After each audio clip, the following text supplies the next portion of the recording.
Mateus 4:4. Jesus, porém, respondeu: está escrito, não só de pão viverá o homem, mas de toda palavra que procede da boca de Deus. Aqui nesse texto, o nosso Senhor Jesus Cristo, durante a tentação, ele faz uma comparação da palavra de Deus em relação ao alimento. Então ele diz o seguinte: olha, a palavra de Deus está para a nossa vida espiritual, assim como o alimento está para a nossa vida física, para a nossa vida material, digamos assim. Então nós vamos hoje pensar sobre a importância da palavra de Deus na vida do seu povo. Não há outra fonte de revelação para o povo de Deus a não ser a palavra do nosso Deus, a não ser a Bíblia. Veja, quem está falando aqui nesse texto de Mateus capítulo 4, verso 4, é o próprio Jesus. O próprio Jesus, quando ele vai combater, quando ele vai contender com Satanás, ele usa a palavra de Deus. Ele faz aqui uma citação de Deuteronômio capítulo 8, verso 3. Por isso ele diz, está escrito. Então, o Senhor Jesus diz assim, é fonte de autoridade incontestável o que está na palavra de Deus. Amados, nós não podemos abrir mão da palavra de Deus, nós não podemos abrir mão da importância da palavra de Deus. Nada pode ser acrescentado à palavra de Deus, nada deve ser mais importante e nem mesmo ter o mesmo grau de importância da palavra de Deus para as nossas vidas. Isso é princípio nosso, como eu falei, a Bíblia, única regra de fé e prática. Então, quando nós olhamos para a história, eu quero resgatar o que eu vinha falando na semana passada, só para a gente pegar o gancho da história da semana passada para essa. Eu falava, ao final da mensagem da semana passada, que o período final da Idade Média desembocou no Renascimento. E aí, naquele tempo, eles começaram a valorizar o estudo científico. Eles começaram a valorizar a importância do intelecto humano, a importância da mente humana e, como eu disse, da reflexão.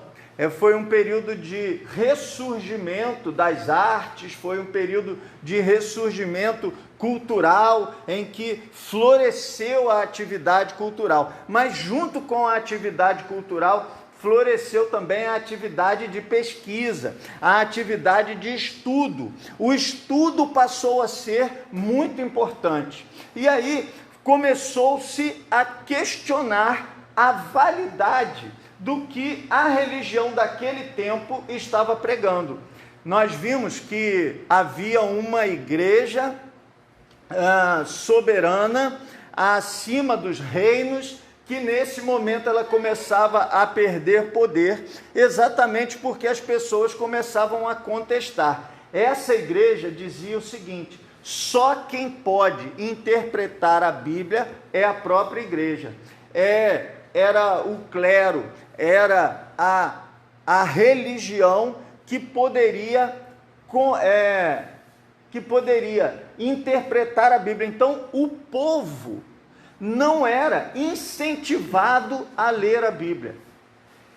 Eu gostaria que você prestasse atenção, você que caminha em uma igreja, você com certeza ouve mensagens. Se você caminha numa igreja séria, houve mensagens incentivando a leitura da Bíblia. Não é verdade? Vez por outra, de vez em quando, assim, com muita frequência, sempre o pastor está pregando mensagens dizendo: leia a Bíblia todos os dias, faça um programa de leitura da Bíblia, procure ler a Bíblia toda, procure compreender a Bíblia toda, e a gente procura pregar e ensinar para que as pessoas entendam a palavra.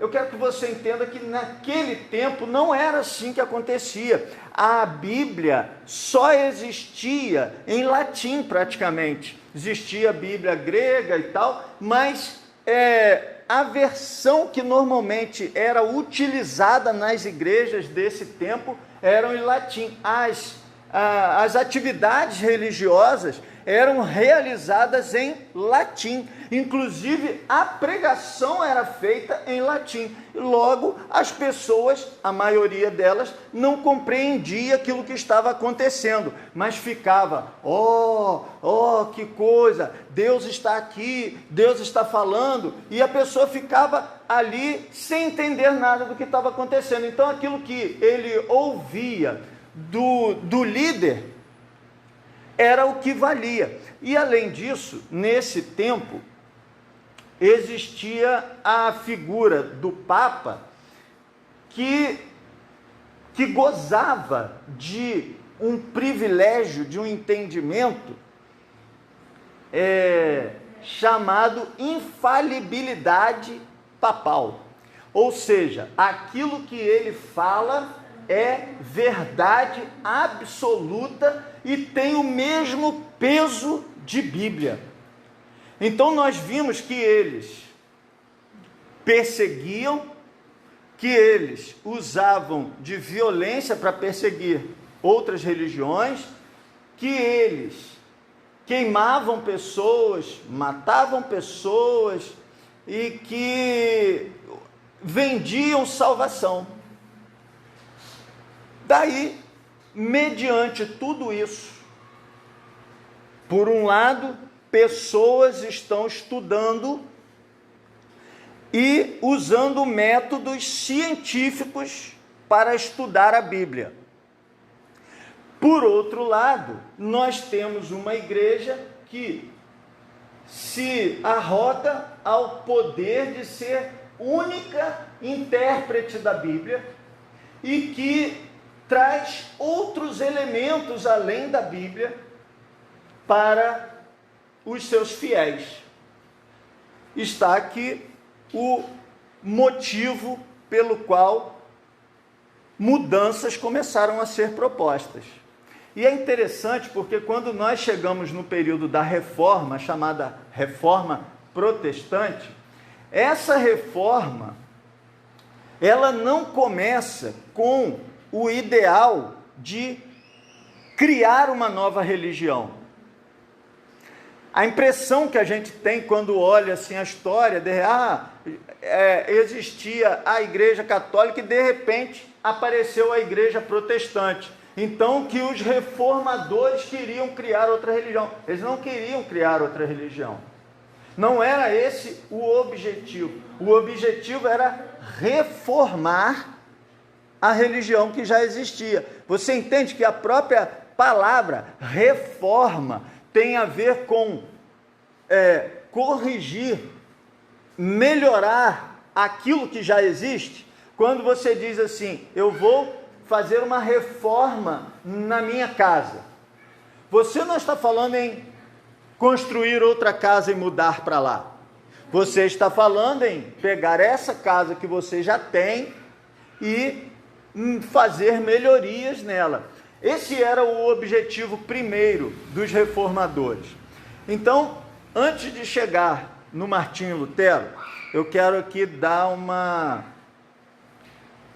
um panorama para os irmãos até onde nós vamos hoje, se Deus quiser.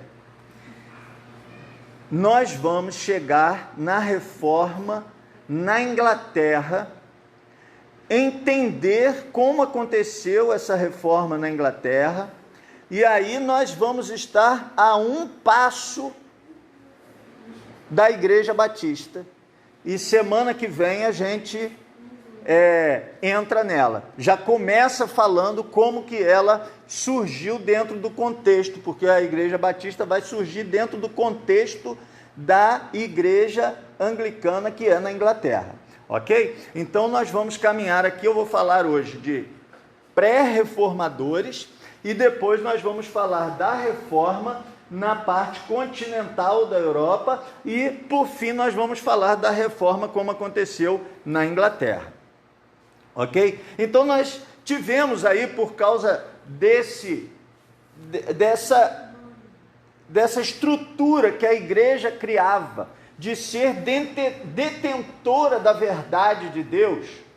E eu gosto muito de dizer assim, nós estamos na série O que é ser batista, e eu sempre gosto de repetir, e gostaria que você entendesse isso. Nós não estamos aqui dizendo que os batistas são os donos da verdade, nós não estamos dizendo que os batistas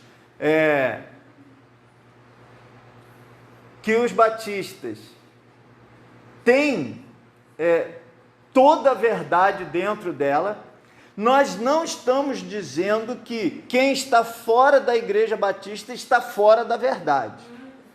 O que nós estamos dizendo e o que esse pastor pode dizer para você do fundo do seu coração, eu digo e repito quantas vezes forem, eu acredito firmemente, de todo o meu coração, de toda a minha alma, que a Igreja Batista está mais próxima da verdade do que qualquer outro grupo religioso. Se eu não pensasse assim, eu estaria nesse outro grupo religioso que estivesse mais próximo da verdade. Agora, é bem verdade que a verdade de Deus é tão grande, tão alta, tão profunda, tão complexa, que é impossível uma igreja, qualquer que seja, alcançar toda a verdade sobre Deus. Mas eu penso que nós estamos bem perto dessa verdade e buscando. Então, quando a igreja, a igreja oficial, a igreja romana, ela estava vendendo indulgência, como nós vimos semana passada, vendendo salvação e arrogando-se ao poder de ser a única capaz de interpretar a Bíblia, que as pessoas comuns não tinham acesso à palavra de Deus e que ainda ela acrescentava a palavra de Deus, dando o mesmo peso que tinha a palavra de Deus, a palavra de um homem, seja ele qual for, isso começou a trazer às pessoas que estavam usando métodos científicos para o estudo da Bíblia, começou a trazer inconformismo. E esses homens que nós vamos ver, tanto os pré-reformadores como os reformadores, eles vão brotar de dentro da própria igreja. Dentro da própria igreja, eles vão se levantar para questionar isso. Os primeiros serão mortos.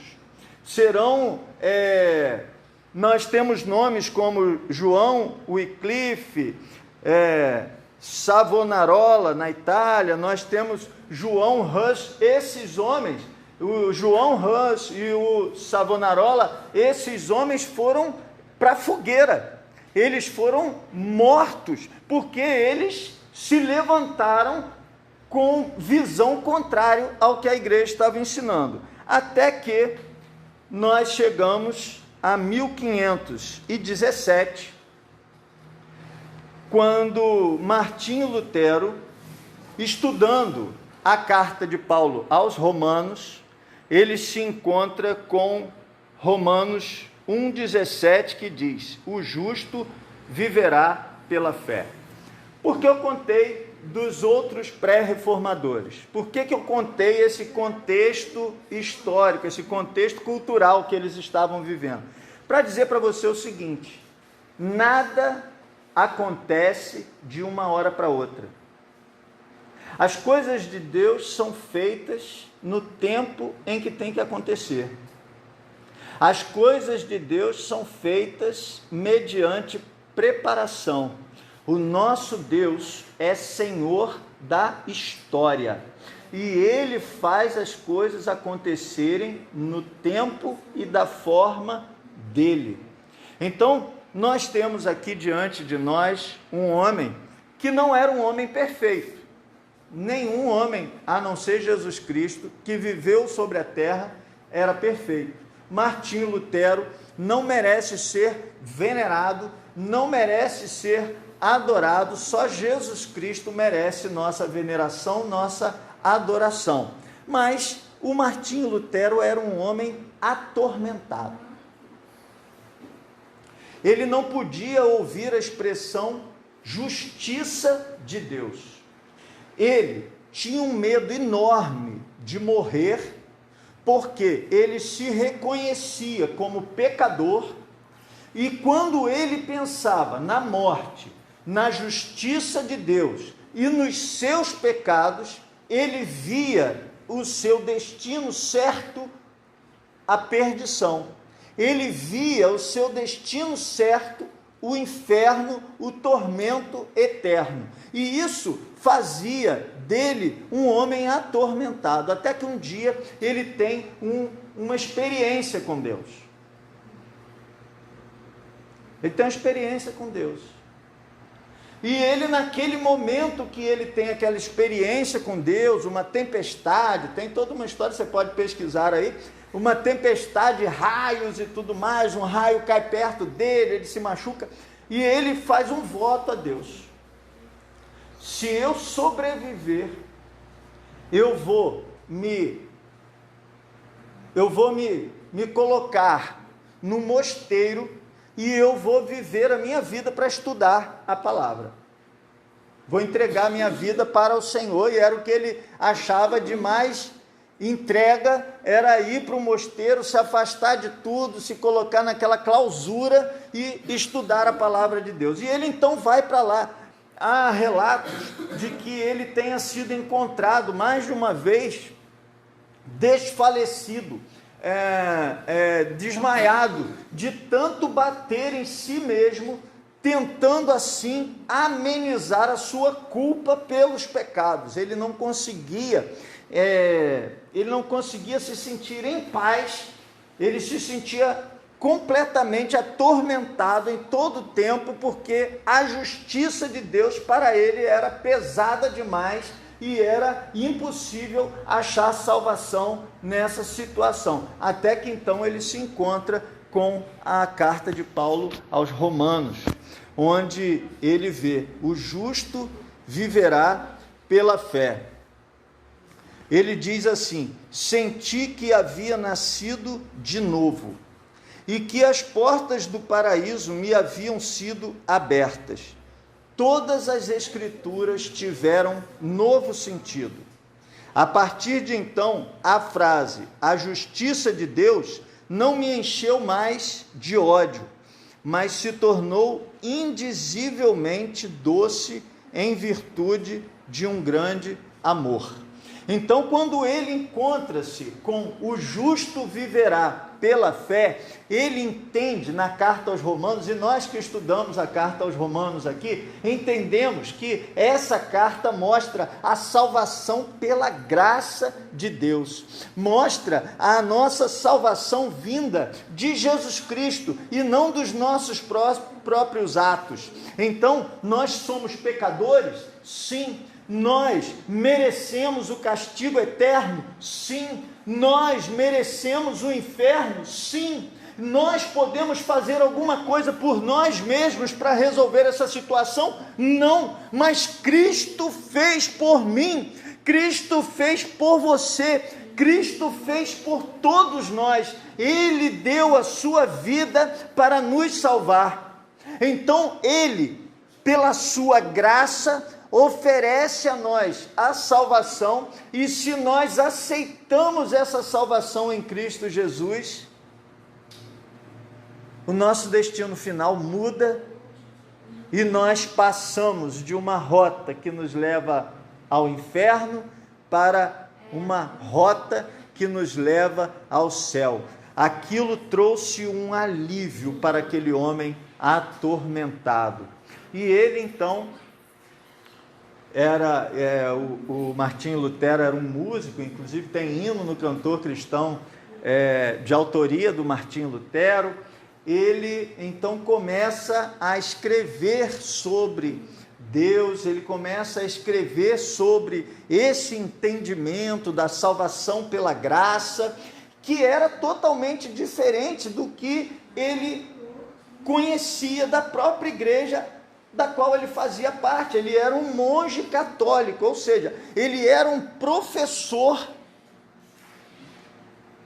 que ensinava aqueles que seriam líderes católicos, mas agora ele entende a Bíblia de uma maneira diferente, e então ele elabora 95 teses sobre esses pensamentos que ele passou a ter através da Bíblia, e ele vai na porta da igreja em Wittenberg, e ele prega essas 95 teses lá naquela porta daquela igreja em 31 de outubro de 1517. Quando ele faz isso, quando ele chega na porta da igreja de Wittenberg, em 31 de outubro de 1517, e prega as suas 95 teses, nós poderíamos pensar que ele faz isso, olha, ele chega na porta de um templo católico e prega o seu pensamento que era contrário ao que aquela igreja ensinava. Então parece que era um ato de afronta, mas não era esse o objetivo dele, afrontar ninguém. Esse era o costume da época. Hoje, quando você quer que alguém pense sobre alguma coisa, o que é que você faz? Diz para mim aí, o que é que as pessoas costumam fazer nos dias de hoje, quando eles querem que outras pessoas reflitam sobre algum assunto? Faz uma postagem nas redes sociais. Naquela época, o que eles faziam era ir na porta da igreja do local, que era um lugar onde todo mundo passava, central, e ele pregava ali aquilo que ele queria que as pessoas discutissem, refletissem. Por isso ele então prega as suas 95 teses. Aquilo viralizou, aquilo tomou uma proporção enorme na época, até porque agora existia a imprensa. A imprensa acabara de ser criada, e aí essas 95 teses saíram da porta da igreja e se espalharam pela Europa toda. Muitas outras pessoas começaram a refletir sobre aqueles pensamentos. Eram teses contrárias ao que a igreja vinha ensinando. Era um desejo de que a igreja se reformasse. Só que a igreja, claro, não gostou nada disso. E aí, então, o que você acha que ela ia fazer? A igreja já havia dado cabo, nós vimos aqui hoje, a igreja já havia dado cabo de João Hus, de Savonarola, de muitos outros. E o que você acha que ela tentaria fazer com Martinho Lutero a partir desse tempo? Com certeza eles tentariam matá-lo, e foi exatamente o que eles fizeram. Fizeram primeiro um documento chamado bula, que não é bula de remédio, mas que era uma orientação sobre o que ele deveria fazer. E então a igreja oficial mandou para ele um documento para que ele se retratasse, para que ele retirasse aquelas ideias que ele apresentou. O que você acha que ele fez? Ele destruiu aquela bula, aquele documento. E aí então ele passa a ser perseguido pela igreja. Quando ele passa a ser perseguido pela igreja, o imperador, que tinha afinidade com a igreja, começa também a persegui-lo, depois de fazer uma tentativa para que ele se retratasse, e ele também não se retrata perante o imperador. E aí ele então está perseguido agora pela igreja, pelo imperador, e ele não queria fugir. Ele queria enfrentar essa situação. Ele disse inclusive algo do tipo: não é sábio, não é conveniente, nem é bom fugir de algo que você tem certeza. Isso não faz bem à sua consciência. Então ele não queria fugir daquela situação. E aí acontece um fato interessante, que o Frederico III, chamado Frederico o Sábio, ele sequestra o Martinho Lutero para protegê-lo daquela perseguição que ele estava vivendo. Você entende? Ele estava sendo perseguido, ele ia ser morto, porque ele não aceitava se retratar. Ele tinha convicção. Imagine, irmãos, um homem atormentado pela morte, atormentado pelo entendimento do juízo de Deus, atormentado pelos seus pecados. De repente ele encontra-se com a salvação, ele encontra-se com a salvação pela graça, ele encontra-se com a certeza da sua salvação. Ele então entende que isso é o melhor que todo mundo pode ter, e qualquer que fosse o risco que ele corresse para difundir essas ideias, ele correria. Ele era um homem apaixonado pela pregação daquilo que ele encontrou na Bíblia. Então ele não aceita fugir, ele não aceita se retratar, ele não aceita voltar atrás. Era um caminho para ele sem volta. Frederico III então vai e o sequestra dele mesmo. Isso eu acho assim interessante nessa história. Ele então é levado para um lugar protegido, e ali ele vai fazer os seus estudos, e ali ele vai dar continuidade aos seus escritos, compor suas músicas, preparar suas obras. Ele vai fomentar, ele vai estimular a reforma a partir dali. Nesse mesmo tempo, havia um outro homem na Suíça chamado Ulrico Zwinglio. A reforma não acontece só com Lutero, vários outros reformadores. Ulrico Zwinglio, ele vivia na mesma época de Lutero, mas ele vivia numa situação bem diferente. Enquanto que Lutero vivia na Alemanha, Ulrico Zwinglio vivia na Suíça. E lá na Suíça, ele era um padre, ele era um líder religioso local, enquanto que Lutero era um monge que ficava separado de pessoas, entende? Lutero, ele tinha uma vida reclusa. O Zwinglio, não, ele era um homem líder religioso no meio de uma igreja.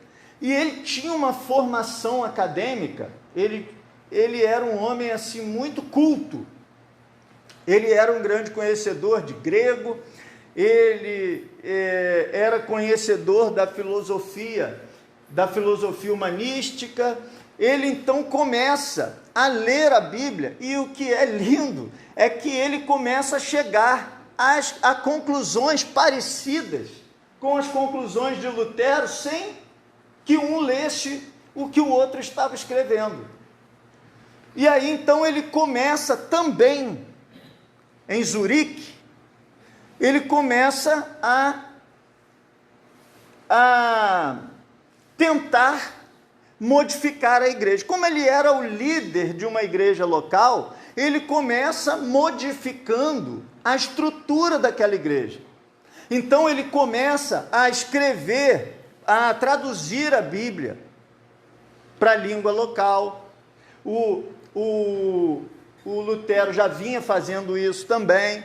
Ele começa a dar acesso ao povo à palavra. E tem uma diferença aqui interessante entre o Lutero e o Zwingli, que o Zwingli era até um pouco mais radical do que o Lutero.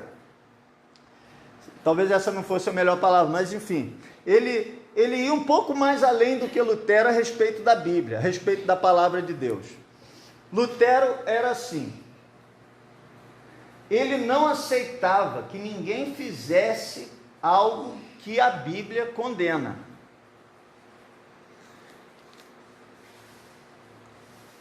O Zwingli, ele só aceitava que as pessoas fizessem o que a Bíblia ordena. Presta atenção na diferença. Uma coisa é assim, você não pode fazer nada que a Bíblia diga que não pode fazer. Essa era a ideia de Lutero. Olha o Zwingli. Você só pode fazer o que a Bíblia diz que pode. Então, aquilo que a Bíblia não diz nada, você pode fazer para Lutero. Aquilo que a Bíblia não diz nada para Zwingli, você não pode fazer. Entendeu a diferença?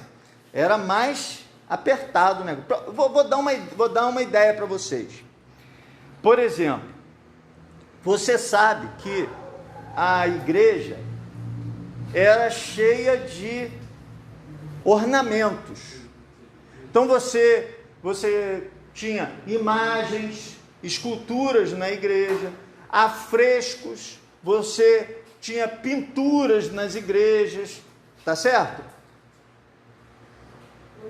Uma pintura na igreja. Por exemplo, nós temos aqui o batistério, tem uma pintura ali. Para o Lutero, ok, a Bíblia não diz nada que não pode ter. Para Zwingli, não pode ter, porque a Bíblia não diz que é para ter. Para ele, o local de culto tinha que ser assim, um lugar o mais simples possível, que não tivesse nenhum ornamento. Ele tirou, não podia ter música, enquanto que o Lutero era músico, ele dizia, não pode ter nem música, porque a Bíblia não diz que tem que ter música. Então, assim, ele age dessa forma. Mas é interessante porque nós já vimos nos estudos anteriores o problema que é a igreja se unir ao Estado. Foi isso que corrompeu a igreja oficial de Roma. E agora, o Zwingli, como ele era líder de uma igreja, essa igreja ela começa a se modificar e ela começa a se tornar diferente da igreja oficial. Ele inicia, isso acaba se transformando num Estado protestante. A Suíça então passa a ser um Estado protestante. Entende que existe agora uma ligação do Estado, da política com a religião protestante, a religião reformada. A igreja oficial estava sofrendo todas essas mudanças porque ela se afeiçoou ao poder, porque ela se afeiçoou às benesses materiais. E agora o reformador vai e se aproxima também do Estado, tornando um Estado protestante. Surge então no cenário um outro homem mais novo que Lutero, mais novo que Zwingli, muito conhecido dentro da história cristã, João Calvino. Você já deve ter ouvido a expressão igrejas calvinistas, teologia calvinista. João Calvino era um advogado. A formação dele era jurídica. Enquanto Lutero era um músico, Zwingli era um líder de uma igreja local. que passa a ter uma influência política. Calvino era um advogado que começa a estudar a Bíblia. Ele também era ligado à Igreja Católica. Ele lê os escritos de Lutero a princípio, mas a sua conversão só vem bem mais à frente. Mas ele começa a ler a palavra, porque, entenda, irmãos, as pessoas começam a ler e a refletir e a pesquisar sobre tudo. E quando você começa a pesquisar a Bíblia cientificamente, a Bíblia é um livro extraordinário. A própria Bíblia explica-se a si mesma. E a própria interpretação da Bíblia vem transformando a vida desses homens. Você consegue alcançar a grandeza disso? Como a palavra de Deus é extraordinária? Esses homens então começam a estudar a palavra de Deus e começam a chegar a essas conclusões e começam a se converter, a se modificar. Primeiro, transformar-se a si mesmos e depois levar essa transformação para muitas outras pessoas. O Calvino, então, ele chega às suas conclusões, mas como ele era um jurista, ele era um homem das letras, ele era um homem de escrever seus textos, ele vai sistematizar a doutrina reformada. Enquanto que Lutero, ele era mais, vamos dizer assim, para o lado mais apaixonado, mais emotivo, enquanto Zwinglio era para o lado mais da mudança política, Calvino, ele era de esquematizar a doutrina, essa nova doutrina que surgia. Ele então escreve algo que até hoje é um escrito importante, que são as Institutas da Religião Cristã. Ele escreve esses livros chamados Institutas da Religião Cristã, que é uma espécie de teologia sistemática, em que ele organiza os assuntos e que ele vai fazendo respaldo bíblico, entende? Ele então dá um corpo doutrinário escrito, uma declaração de fé escrita, e isso começa a fazer toda a diferença. E ele só queria estudar a Bíblia. Ele então pensou o seguinte, ele começou a escrever e ele disse assim, não, eu não quero ser líder religioso de um lugar. Eu não quero levar as pessoas a professarem essa fé. Eu só quero escrever, eu só quero estudar a Bíblia e escrever. Então ele resolve ir para um lugar bem retirado, onde era assim um lugar que já era um local protestante e que ele não seria perseguido lá. Ele teria certa proteção naquele lugar, ir para lá e estudar a Bíblia e escrever os seus apontamentos. Só que quando ele vai se deslocando para lá, ele chega numa cidade chamada Genebra e ele se encontra com uma igreja protestante ali naquele lugar.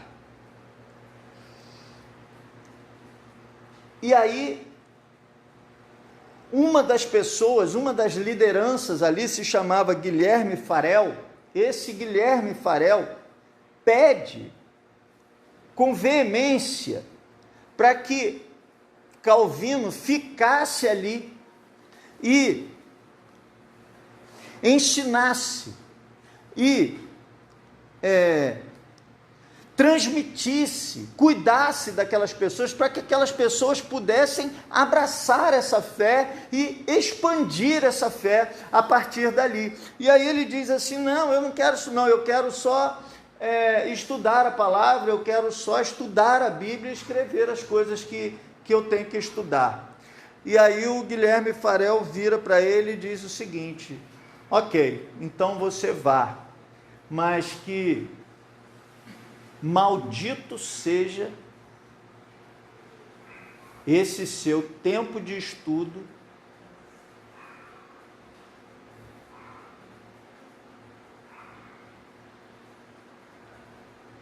porque você deixa de cuidar das pessoas para fazer isso. E aí ele se comove e cai no sentido de que a palavra de Deus não é só para aumentar o nosso conhecimento, de que a palavra de Deus é para nos transformar e para transformar a vida dos outros. Então ele resolve ficar em Genebra e dar sequência ao crescimento da fé reformada ali em Genebra, e a partir dali toda a Europa vai sofrer essa influência das institutas cristãs, daquilo que ele escreveu e daquilo que foi sendo realizado ali.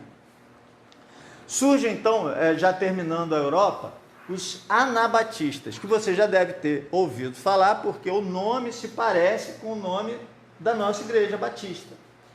Mas os anabatistas eram um nome assim, meio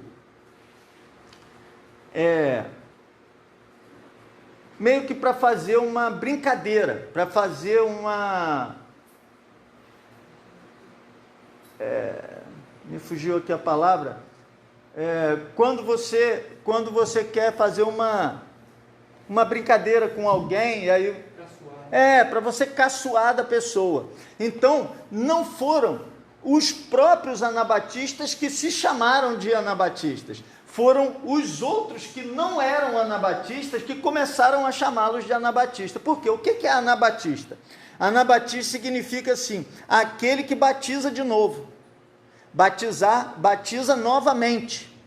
Por que eles ganharam esse apelido?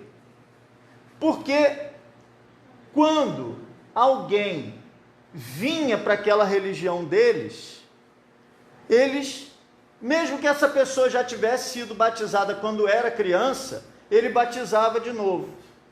E aí eu gostaria que você pensasse assim, então a diferença deles é que eles não aceitavam o batismo anterior, exatamente. Eles não aceitavam uma pessoa que se batizou quando era criança. Por quê? Porque a pessoa, quando é criança, ela não tem noção de nada, ela não sabe nada. Quem batizou foi os pais. Logo, aquele batismo não é uma profissão de fé. Aquele batismo não é uma demonstração de fé. Logo, aquele batismo não tem valor. Eles entendiam que eles não estavam batizando de novo, que eles estavam batizando a primeira vez, porque aquele outra vez que foi batizado, não foi ele quem quis se batizar. E aí, eles começaram a fazer isso, e o interessante aqui na história dos anabatistas, é que, e por isso que eu não deixei de falar deles, eles foram perseguidos pelos próprios protestantes, pelos próprios reformadores. Para você ter uma ideia, eu falei aqui do Zwinglio, e o Zwinglio autorizou matarem anabatistas. Por quê? Eles não aceitavam isso. Então a pessoa sai da minha igreja e vai para a sua e tem que batizar de novo, eles achavam isso horrível. Eles não aceitavam isso. Eu volto à carga que a reforma, ela vai acontecendo aos poucos. Alguns estudiosos, inclusive, falam que o melhor seria dizer as reformas, porque cada uma que vem é como se uma onda fosse mais forte do que a outra. Então, esses anabatistas, eles são assim um grupo mais radical na reforma. Eles querem mudanças mais profundas na reforma. Eles não, porque a reforma, os reformadores até então, eles mudavam algumas coisas, mas eles não mudavam muito. O batismo continuava o mesmo. Então eles queriam agora algo mais profundo, algo mais de ruptura mesmo. Eles queriam uma vida mais santa, uma vida mais piedosa.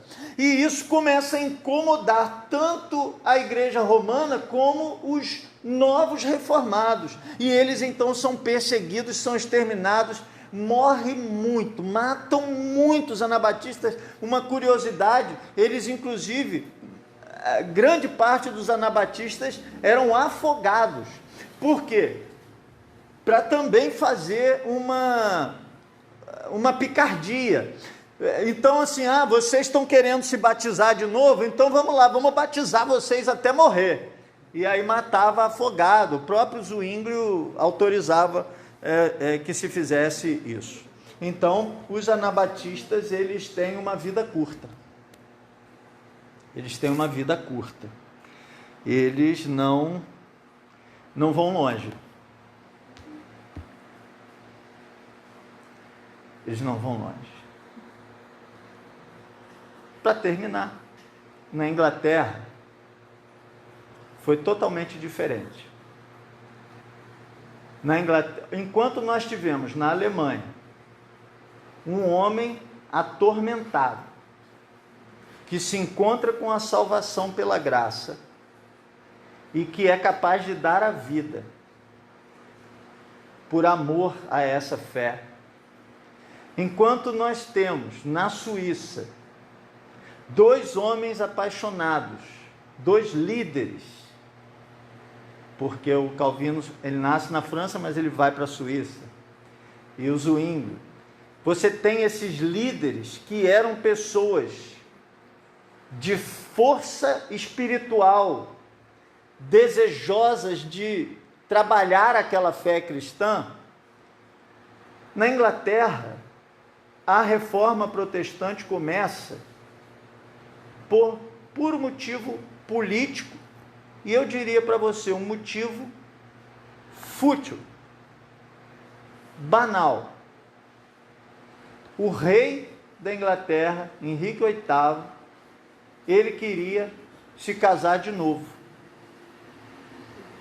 Ele era casado com Catarina de Aragão, que era filha de um imperador, Carlos V, um homem poderosíssimo,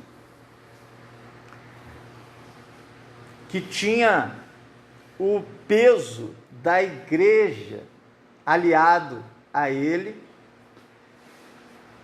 Henrique VIII queria ter filhos, para ter herdeiros ao trono. Queria ter filhos. E Catarina não conseguia dar filhos a ele. Nenhuma das 8 ou 6 mulheres teve, né? Se fazer o estudo, já estudei a vida de todos eles. Pois é. 9 pessoas ricas, né?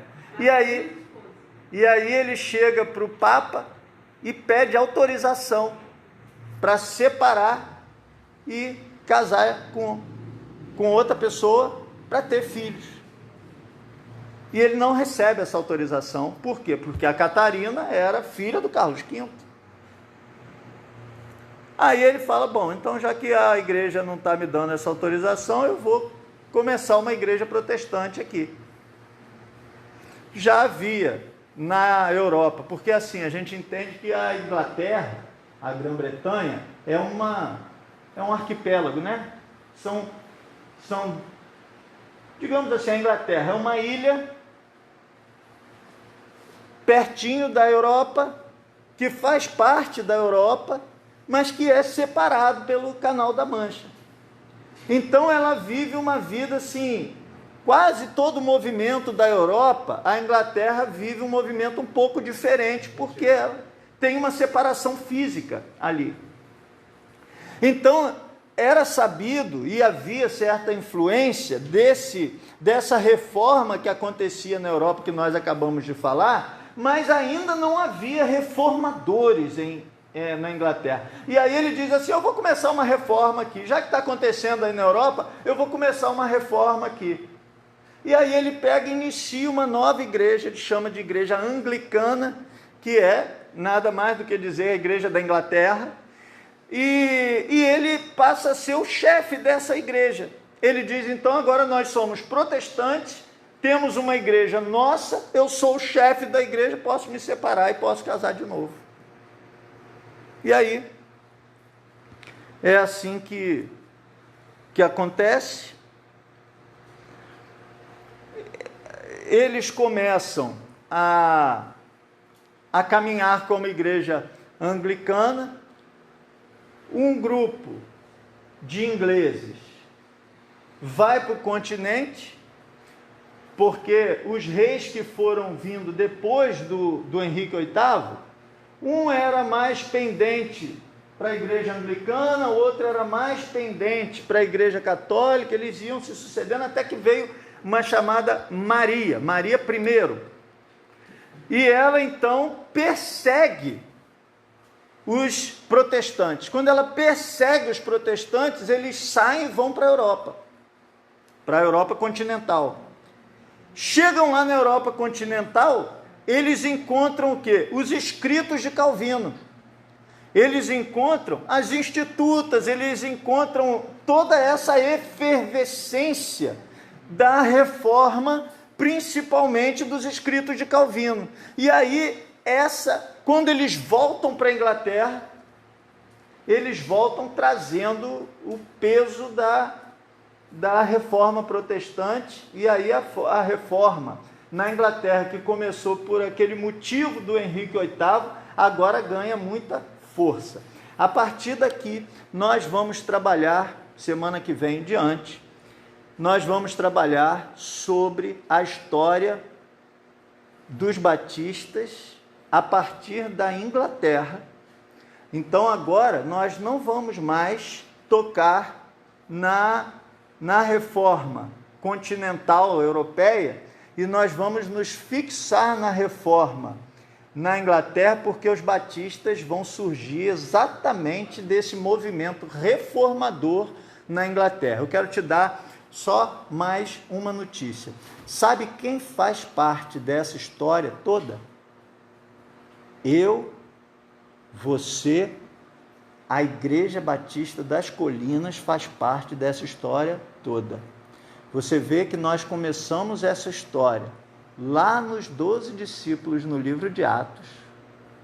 Essa história vem atravessando os séculos e nós vamos chegar com essa história há 16 anos atrás aqui.